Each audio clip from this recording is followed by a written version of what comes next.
TTB Music Podcast.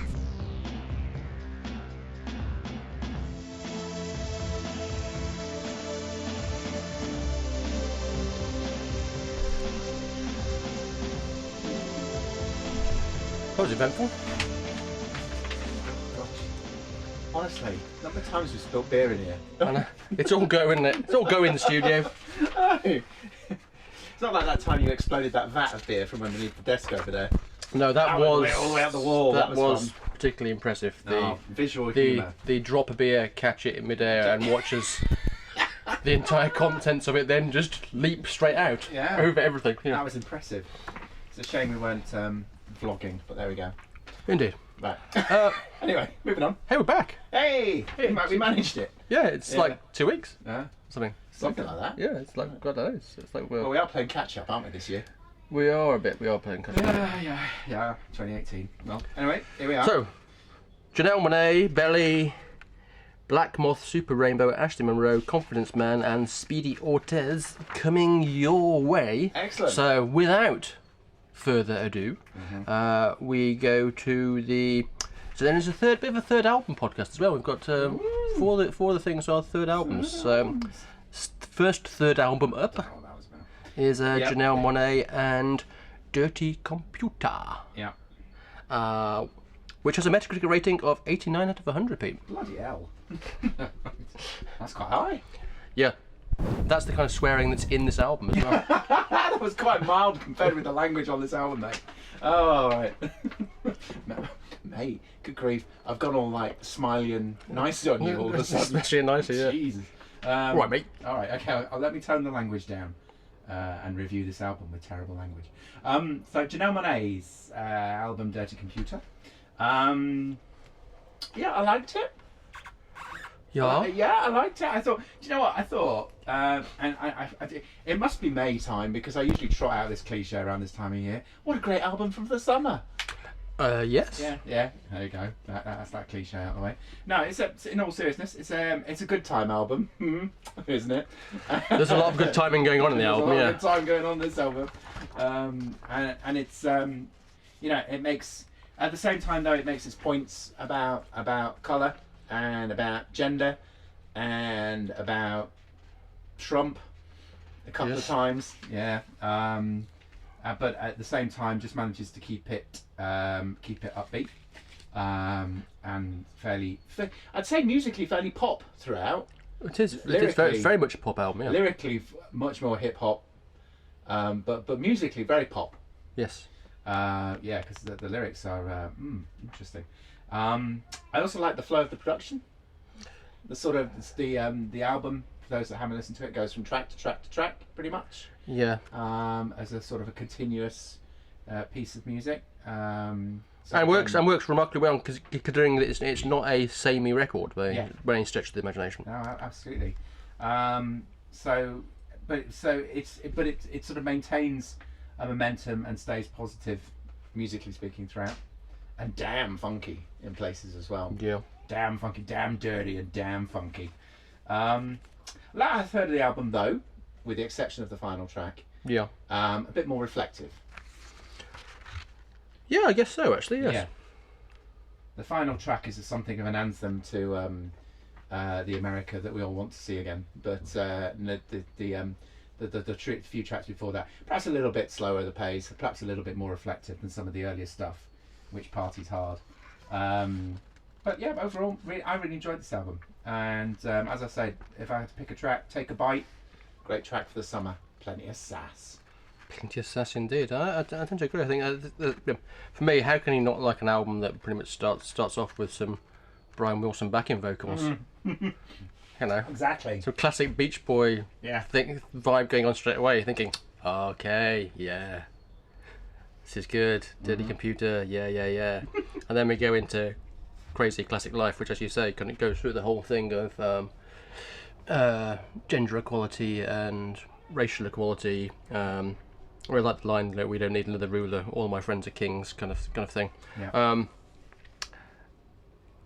I think what you've said about the album pretty much sums up. I think it's a supremely confident pop record. Confidence is clearly most people will have probably heard the single off it, which to say is somewhat Prince-like is a slight understatement. And so much so, people said, "Oh, Prince must have wrote that because they knew that he had worked with her." But according to her, he didn't write the song. But she worked very closely with him when she was Really? preparing the record, and he suggested lots of instruments and stuff to use in the record. So even kind of going, "Yeah, you should listen to this." Apparently, said you should listen to this early Gary Newman album. You need to get the synth from that. That's really good to have. Will really give the right vibe for your record. It's interesting you say that, because my last comment I noted down there, look at my notes there, the very final line. Prince in his pomp. Prince in his pomp, yeah. And outside of that track, which is very Prince, there's certainly hints of his pop ethos across the record. But what I like about it is the fact that it's not a one-note record. It goes from that kind of Prince stuff to straight out rap to pure pop. And has some really good people on it as well. Zoe Kravitz is on one track. Grimes, whose last album I was a big fan of particularly, appears on one album. And Pharrell. It doesn't really get on many people's albums. No, Problem doesn't, with Pharrell. It doesn't work, does it? No, Never does. No, he's just quiet. I said a few times we've said that. Yeah. I Got the Juice, which is another. It's a song, but there's a lot of sex in this album. There's a lot of sex on this album. There's a lot of sex, a lot of swearing, which is bizarre because, as I've just literally said to my family downstairs, we're not for that. It would be an ideal pop record to play. To the family. Yeah. To the family. Musically, it is. Lyrically, slightly less so. Yeah. But yeah, I would say it's a thumbs up from me, definitely. Yeah, no, me too. Moving on and changing tack a bit, but in a way quite interesting because in the last podcast, obviously we reviewed the return of the Breeders, who had been away for a wee while. Yeah. And this time around we are reviewing the return of Belly, and obviously Tanya Donnelly was a founding member of the Breeders before going off and forming Belly originally. This is also a third album, except unlike the Janelle Monae one, there's been 23 years between this and the previous Belly album. Yeah. So quite a while, to say the least. That said, you probably wouldn't notice. It's a slightly more relaxed record, perhaps, than previous Belly albums to an extent. So it's kind of a gentle indie pop return rather than a totally in your face kind of thing. But then they're always slightly more melodic than the Breeders anyway, I thought. Donnelly still sounds great, and hers and the rest of the band's songwriting chops still seem to be well in place. Starts off really great with Mine, Shiny One, Human Child particularly I really like. And then some really interesting stuff as the album goes on, particularly you get to Artifact, which is near the end, which has this kind of country vibe going on, which I really liked. It's kind of an album I think that would have you reaching for your Belle and Sebastian and Natalie Merchant records if you haven't listened to them for a while. And dare I say it, I'm going to say it's a good solid album, Pete. And unlike the Breeders album, I think it works in kind of going, yeah, this is what I wanted from a Belly album.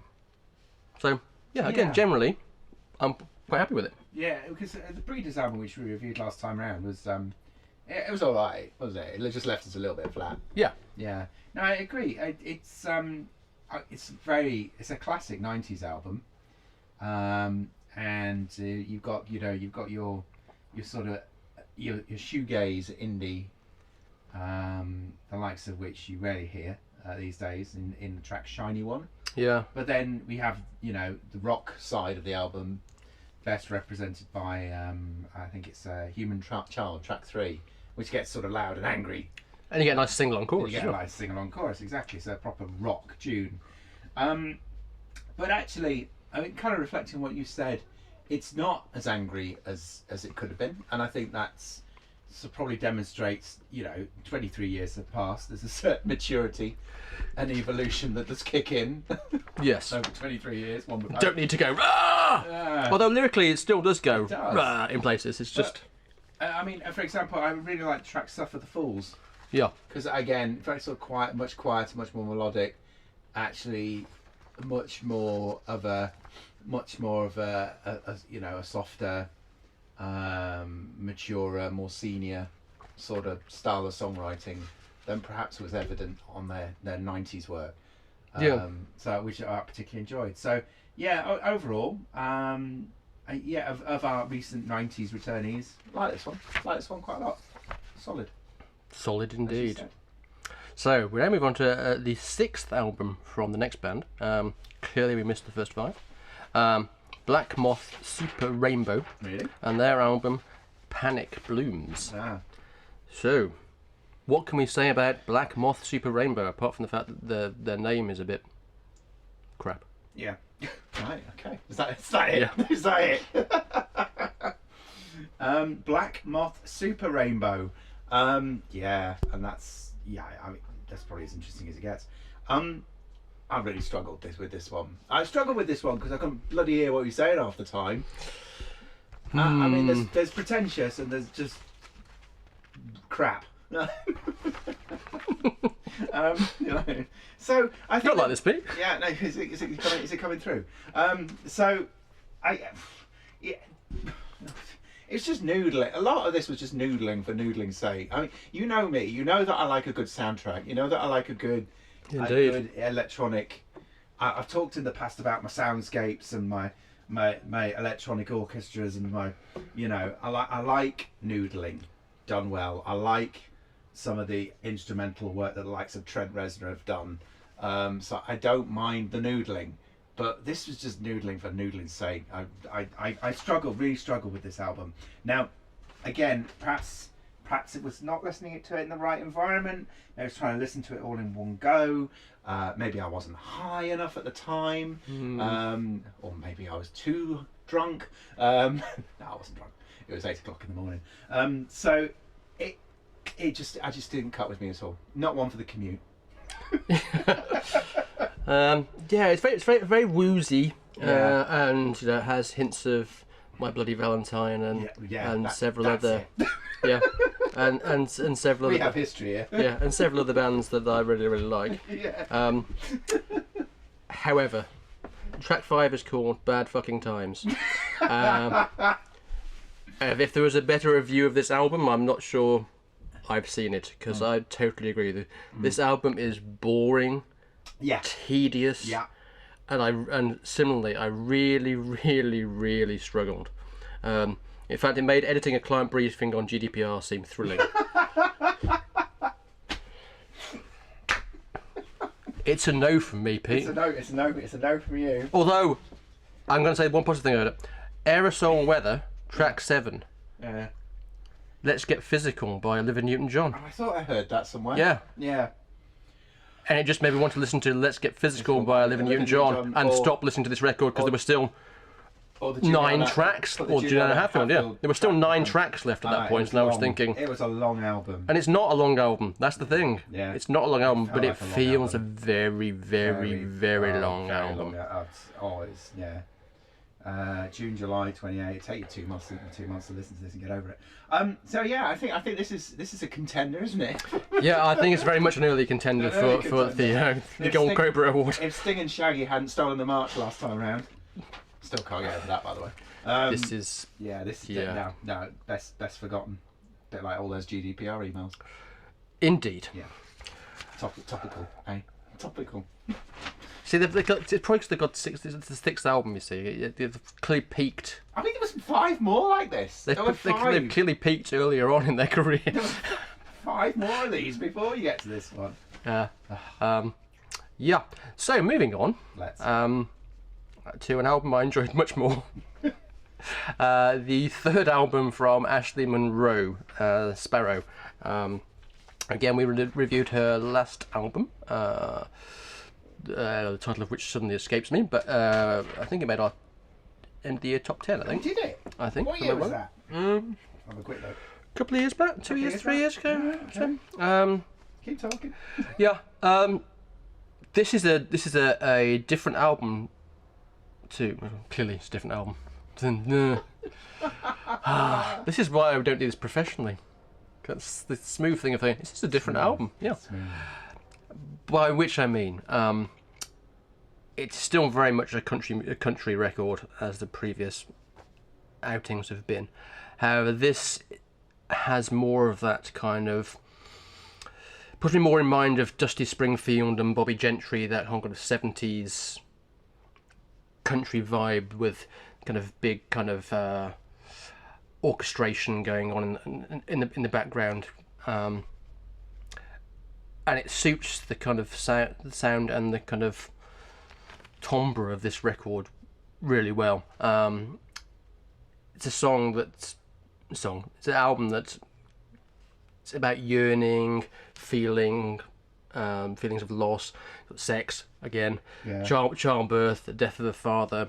It's all in here, but the production of it is it just sounds just lush and gorgeous, and it's literally from the opening moments of the first track, Orphan, which I think is one of the standout tracks on the album.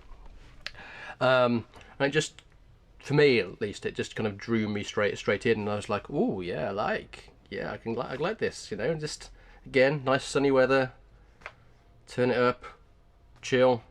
And it's an album that's like 43 minutes, and it just rattled along for me. I got to the end and it's like, wow, is that it? Oh wow, back to the start. Like the Casey Musgraves album of the last podcast, it's a third album that manages to stay within the confines of the musical genre, but still progress within the musical genre. And yeah, I was very much taken by it. It very much like the Casey Musgraves album. It was much softer musically, but the lyrics were still quite sharp. Yes. Even if it was sort of washed in a very warm production sound. No, I really enjoyed this album. Much gentler, I think, than previous work as well. But yeah, it's all still in there, isn't it? The hard times and the cheating and the deaths and the bad relationships and all of that stuff that we love country songs for. Indeed. They have such eclectic, dramatic lives. They do indeed. No, really, sorry. Really enjoyed this album. Very, very much so. So, moving on. What happens when you get some Aussie Indian psych rock band members and they get together to make a dance record?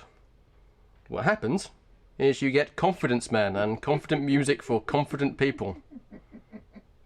How confident are we about this album, Peter? Do you know what?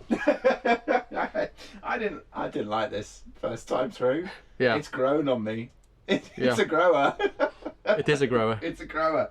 This album touches every electronic dance music style for the last 20 or 30 years at some point. Pretty much, yeah. It's all in there. The cowbells, the happy house, and I never thought I'd use the phrase big beat ever again, but connoisseurs of the late 90s electronic music scene, and particularly of course the Fatboy Slim will know big beat very well. Yes. It's a phrase that I don't think I've uttered for that long. Best encapsulated by a couple of tracks, Catch My Breath and Better Sit Down Boy, which actually Better Sit Down Boy is quite catchy. Yeah. Who'd have thought? Who knew? It is. I'm not going to mention one of the tracks because I'm pretty sure you are. But really enjoyed the Primal Scream. The Screamer in here as well. They are. See, that's the way it kind of lost me. Actually. No, it pulled me back in at that point just as I was getting bored. No. You then had a couple of tracks, Out the Window and Fascination, which were pure psychedelia. Yeah. You know, no, I didn't mind that at all. Obvious comparisons will be made with the likes of Everybody. Fatboy Slim, I've already mentioned, but the Scissor Sisters is an obvious one. Yes. Hot Chip, another. And I read in a review somewhere someone made a comparison with the LCD sound system as well, which I thought was. Yeah, I suppose. Okay, tenuous. Okay, yeah, okay. That was the enemy. But I think her vocals, her sort of, I say vocals, persona, front woman style, enjoyed.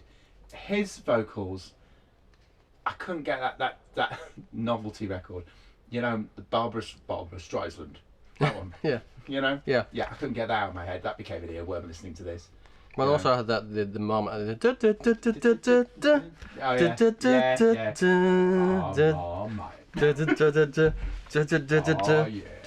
Which is Don't You Know I'm in a Band? Yeah. Which is a great song, by the way. Yeah. Don't you know I'm in a band? Duck Soup, Barbara Streisand. So yeah, it was a fun. Come on, it's a fun album. So I'll and there's a party as well. There is a party. Yeah. So I've been tweeting about incessantly. Yeah. It's a cool party. What kind of party is it? It's a cool party. Is it like the best party of the year? It's the party of the year, yeah. Which is a song I love because it makes me smile every time it comes on because it's just ridiculous. It's ridiculous, and there's some brilliant. What I really like about this album is again, it's another album that talks about sex a lot. There's a lot of sex going on in this podcast. But oh my god, is its tongue in its cheek. There's in Cool Party. There's a one of my favourite bits of the song. There's a bit when she goes, "I take off my jacket because I'm hot." Is anyone else hot? And there's a voice. There's a male voice going, "I'm hot." I missed that. It's like, "I'm pretty hot," which just every time just cracks me up. It's just genius. And it's there's also a really fantastically good oral sex joke in Boyfriend as well, which is about reciprocation. Yes. This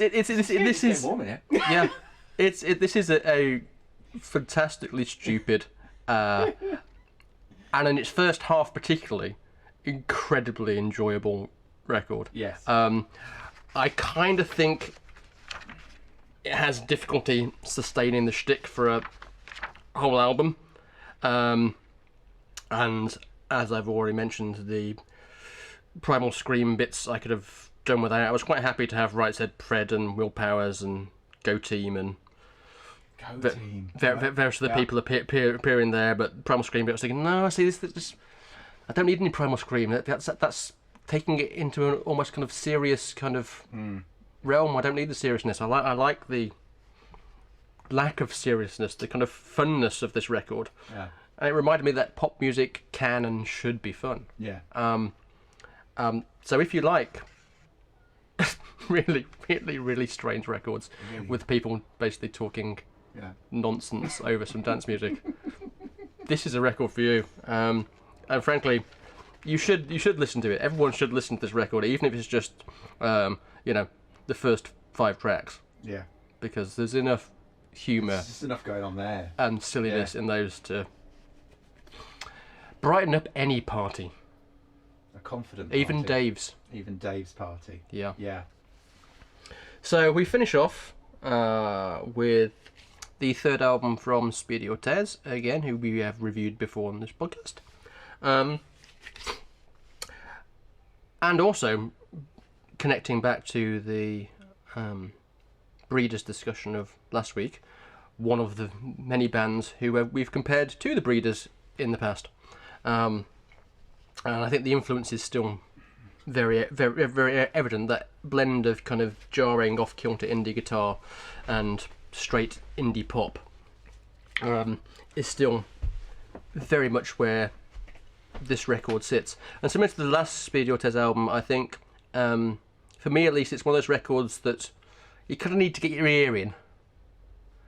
But once you get your ear in, things that first seem kind of like sharp and jarring suddenly kind of smooth out, and suddenly you realise that there actually are choruses here, and some of the choruses are actually surprisingly catchy, like particularly thinking Lucky 88, and I think Sport Death, which is also quite amusing.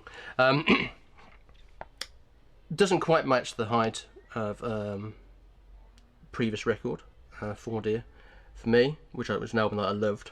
It was good. But given the Breeders album itself was a disappointment, this kind of makes up for that, and as just to prove they can do it, has a very funny and kind of fairly straight final track with "You Hate the Title," which is basically a straight ahead pop tune but with quite amusing lyrics. Again, it's quite short, so it rattles along. Solid. Solid, yeah, it's another solid 90s album, because it sounds like it's from the 90s at times. And I mean that in a good way. I mean that in a complimentary way. I think the previous album we both really enjoyed, and I think what I really enjoyed about their first album was the sort of lo-fi-ness of it. Now that's obviously moved on. Yeah. As a thing. So this is a much richer, much warmer production. We're back to the warm production again.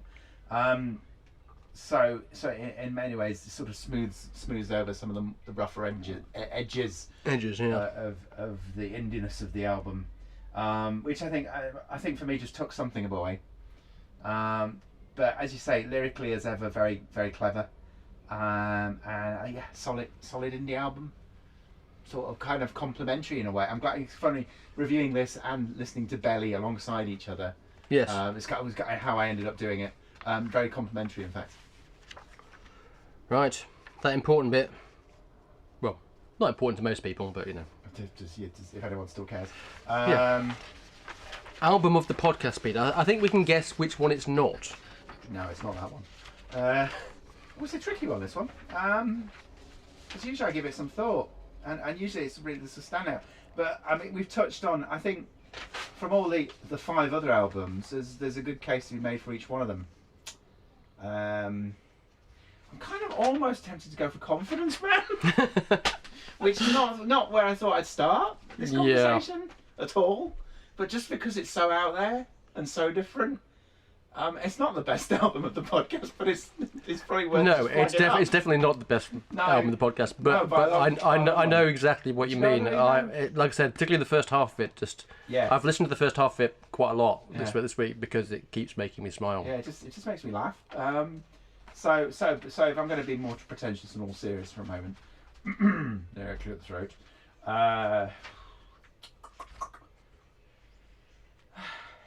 Janelle Monae.